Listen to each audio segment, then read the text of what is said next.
Okay, so we're continuing with our study of Mareh Yaakov after a small hiatus, and as with every week, we're going to try and apply what we learned to Parshat Lech Lecha. We just read Parshat Va'era, and most people, when they talk about Va'era, talk about plagues, and I'm going to talk about the part of the parsha that does not involve plagues. But I'll give you a quick introduction to plagues.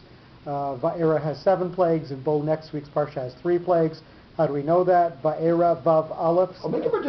Six. Because Bo is the Bo is 3, and Va'era Vav Aleph is 7. Oh, that's also good. So there's your 7 and there's your 3. And the good thing that the page is 201. So we have. Yeah, well, we want, because then later it says, in my parsha it says Hashem Fecha. Anything I brought on Mitzrayim, I'll bring. So it's in our best interest. I mean, all those calculations of Haggadah, when they're trying to make it into a lot of places, the more that you brought them, you want to bring on us. Okay, yeah. Okay. We'll figure the rest of the numbers in later. I'm not quite sure how 208 figures into this, but okay. But anyway, in any case, so in Perek Vav, we have 12 psukim that talk about counting the people of Israel. It counts from Bnei Reuven, it ends with Moshe and Aaron, and it sort of ends there, but it counts everybody and their sons, and then it just sort of stops in the middle.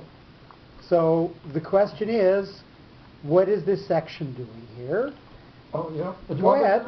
You're good. No, I know. No, it's not like one of the usual sentences where they go through all the like again and all the genealogy through the 12 tribes. So we stop. It's establishing the. And Hirsch says it's not like them, Jesus, where you don't know the lineage. This is like, even though Moshe was the greatest, you know his lineage. He had a mother, he had a father, he had cousins, and we see it. He was a flesh and blood person. So they give his lineage. Anything that has to do with that's why it only goes to Levi. Correct. So that's the general gist of what this paragraph is. And not only that, we're looking for leadership here, and we're looking in a time of people who are at the point of slavery where they're sort of starting to give up. Right, it's just they don't listen to it. They decide maybe that they're not even going to have children. I mean, Midrash tells us that the wives made themselves pretty with the mirrors, and so we're getting to the point where people are starting to give up. So we have to have something. So we have to have something in the notes that tells us that, number one, we're looking for leadership, and number two, we have people stepping forward in a time when people weren't necessarily stepping forward. So, in order to search for leadership, and in order to say that people are stepping forward, we're going to look to the notes, and we're going to notice that a lot of these sections are highlighted by Kadma V'Azla. And we see that combination coming where somebody has done something at the first possible opportunity. So, Vayashkem Avraham Baboker. Avraham gets up in the morning. First thing, we always see that when somebody is going to do something at the earliest possible time, we're going to see that note combination come. So we start with Bnei Reuven, Kazma V'Azla. We're looking for leadership. Reuven was the firstborn son. Reuven has children, but we know Reuven has character flaws. We know that when Shmuel is looking for David HaMelech, he looks through all of the other children and finally dismisses all the other ones until he comes to David. Nonetheless, we still give honor to Reuven, who was the firstborn. He had children. We have to look through those. Shimon is not a Kadma V'Azla. Shimon was self-centered.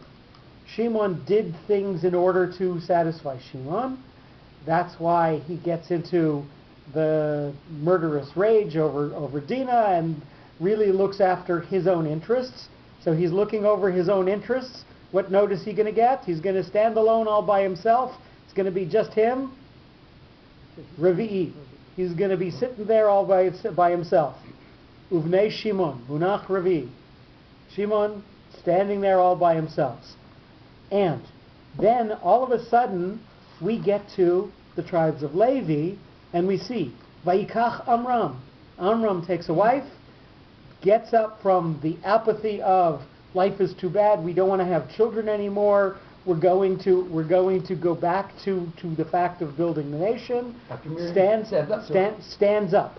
Vayikach Amram Kadma V'Yazla. What does it say? Isha? What is it? It's Yocheved, though that's a lowly Isha. It's not like Korah. Vayikach And not only that, his son Vayikach Aaron et Elisheva bat Aminadav. Aaron Kadma V'Yazla gets up, acts with zrizut, with alacrity. And again, the Elazar ben Aharon lakach lo bivnot Putiel. Elazar ben Aharon, again, Kadma V'Yazla. So we're seeing this note combination telling us people who are stepping forward in a time when others wouldn't necessarily step forward. And it's right, remember I said let's do the names of the notes too, which we never did basically. But he got up and get up and go. That's what it means. Get up and go. Before anybody else. So our Kadma V'Yazla, I don't know if you remember from last year. We did that from Parshat Vayigash. So when we specifically said the meanings of the names of the notes actually tell us a story there. Vayigash elav Yehuda vayomer bi'adoni Kadma V'Yazla Zarka Munach Segol. What happens? Kadma V'Yazla got first Kadma Kodem first Azla went. First went who? Revi'i, the fourth son, Yehuda. Why? What had Yehuda told his father? If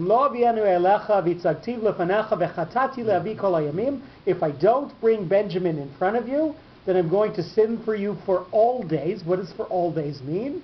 He promised him his olam haba, his future. So Zarka, why did Revi, why did the fourth son get up? Because he threw away Zarka, Munach, his ability to rest, with Segol, with Skula. With Segula, with God.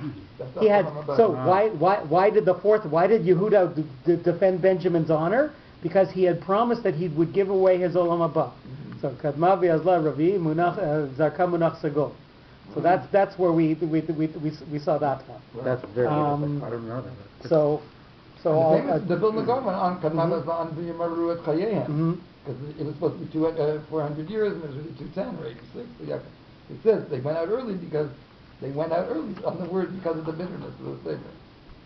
And Kadma V'Yazla, if you take the gematria of that, I believe you get 190. No, that's the shape of the case, I think you think. Because the case is 190. He computed No. Let me stop the tape for a second.